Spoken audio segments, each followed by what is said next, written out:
नमस्कार, मैं डॉक्टर मानक जैन, एसपीसी राजकीय महाविद्यालय अजमेर। कल हमने बीए पाठ प्रथम के प्रथम प्रश्न पत्र में महाकाव्यकालीन सभ्यता और संस्कृति को देखा और महाकाव्यों के ऐतिहासिक और सांस्कृतिक महत्व स्थिति का वर्णन देखा था। इसमें हमने सबसे पहले देखा था रामायण और महाभारत में वर्णित भारत की सामाजिक दशा और भारत की राजनीतिक दशा। आज हम इस काल की धार्मिक दशा का अध्ययन करेंगे। वैदिक युग में विद्यार्थियों वैदिक युग से महाकाव्य युग के धर्म में बड़ा अंतर आ गया था। यद्यपि वैदिक काल के देवताओं की पूजा अब भी होती है, परंतु नए नए देवी देवताओं की भी पूजा शुरू हो गई थी। ब्रह्मा विष्णु महेश की त्रिमूर्तियों का उत्कर्ष इसी युग में हुआ। गणेश की पूजा आरंभ हुई। दुर्गा पार्वती आदि नई नई देवियों की पूजा इस युग में प्रारंभ हुई। वैदिक काल में प्राकृतिक शक्तियां देवता बनती थी, तब वीर पुरुष इस पद को पाते थे। इस प्रकार से वीरों की पूजा का प्रचलन और अवतार में विश्वास प्रारंभ हो गया। राम तथा कृष्ण को विष्णु का अवतार माने जाने लगा।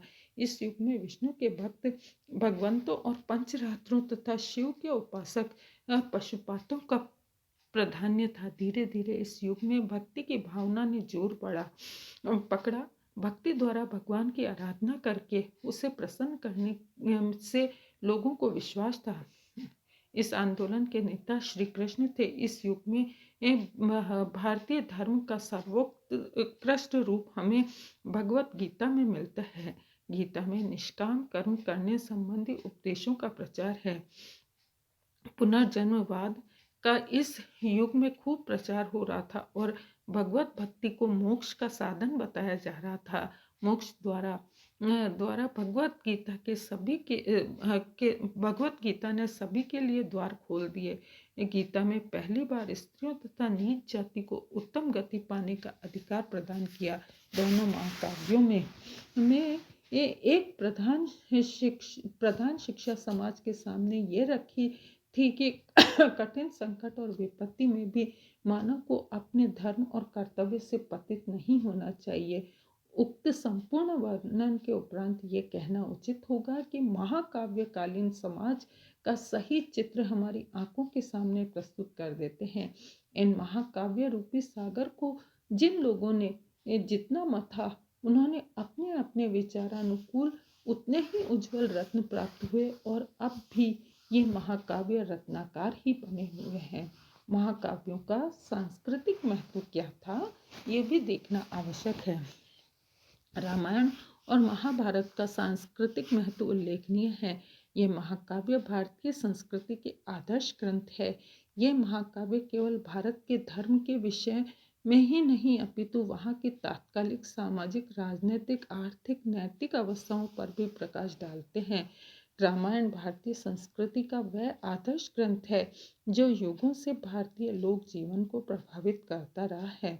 महाभारत भी भारतीय संस्कृति के अक्षय कोश है। महाभारत में तो एक साथ अर्थशास्त्र, धर्मशास्त्र, काम शास्त्र का भी प्रतिपादन हुआ है।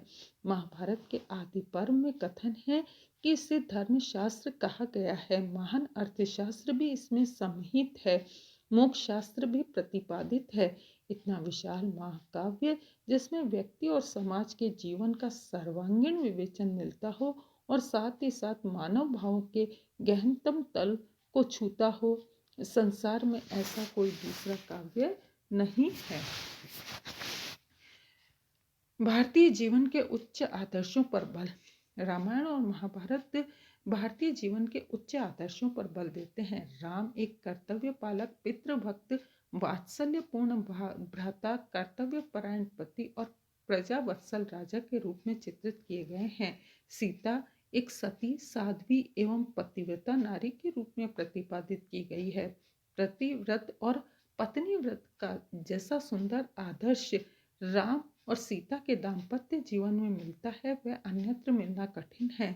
दशरथ ने पिता का, लक्ष्मण भरत ने भाई के संबंध का और कौशल्य और सुमित्रा ने जो आदर्श उत्पन्न किया, वह आज भी भारतीय जनजीवन को प्रेरणा देता है। वास्तव में रामायण आर्य संस्कृति का प्रतिनिधि ग्रंथ है।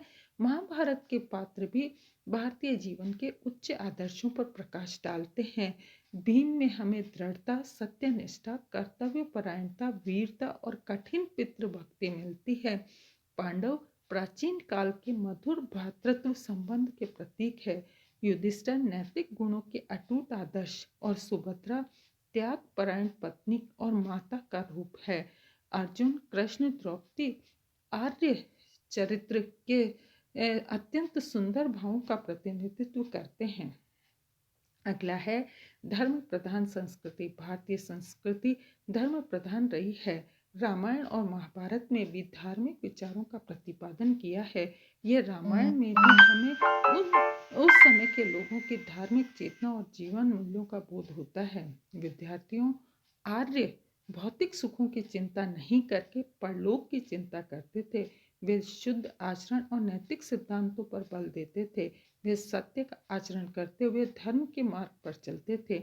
धर्म की प्रतिष्ठापना और अधर्म का विनाश ही तात्कालिक आर्यों का परम लक्ष्य था। रावण क्रूरता, अत्याचार, अनैतिक प्रवृत्ति का प्रतीक थे। अतः रावण पर राम की विजय, अधर्म पर धर्म की, पाप पर पुण्य की, बुराई पर भलाई की विजय समझी जाती है। महाभारत में भी धर्म संबंधी चेतना बड़ी तीव्र है। महाभारत में धर्म, अर्थ, काम, मोक्ष चारों के ही महत्व को स्वीकार किया है। गीता के कर्म प्रधान और भक्ति का सुंदर समन्वय हमें देखने को मिलता है। गीता में स्वधर्म और कर्तव्य की पालना का सुंदर विवेचन किया गया है कि मानव इस लोक में अपने जीवन को किस प्रकार सुधार सकता है तथा जीवन के अंतिम लक्ष्य को किस प्रकार प्राप्त कर सकता है। इसका सुंदर समन्वय रामायण और महाभारत में मिलता है। भारतीय ज्ञान का विश्वकोश।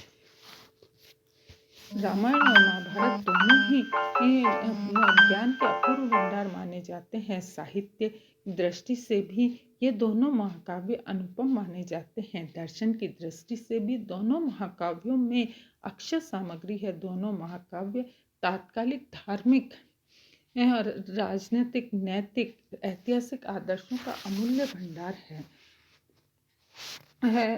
साहित्यिक महत्व। साहित्यिक दृष्टि से भी विद्यार्थियों महाकाव्य अनुपम ग्रंथ माने जाते हैं। भाषा और साहित्य दोनों ही दृष्टिकोणों से रामायण बड़ा ही प्रभावशाली ग्रंथ है। श्रृंगार, वीर, शांत, वात्सल्य, प्रेम, करुणा, भक्ति आदि सभी रसों का समावेश हमें रामायण में मिलता है। चरित्र चिंतन, सौंदर्य चेतना, छंद और अलंकारों के सुंदर प्रयोग आदि का बड़ा सुंदर समन्वय रामायण में देखा जा सकता है। भाव, भाषा आदि की दृष्टि में रामायण का काफ़ी ऊंचा स्थान है। महाभारत का भी पर्याप्त साहित्यिक महत्व है। महाभारत के कथानकों में अनेक कवियों और लेखकों को प्रभावित किया है। महाभारत के आदि पर्व में अनेक कथाओं के आधार पर विभिन्न नाटकों की रचनाएं की गई है। कालिदास कृत अभिज्ञान शाकुंतलम इसका उदाहरण है। काव्य क्षेत्र में कालिदास की रचनाओं को महाभारत से प्रेरणा मिली है। निष्कर्षतः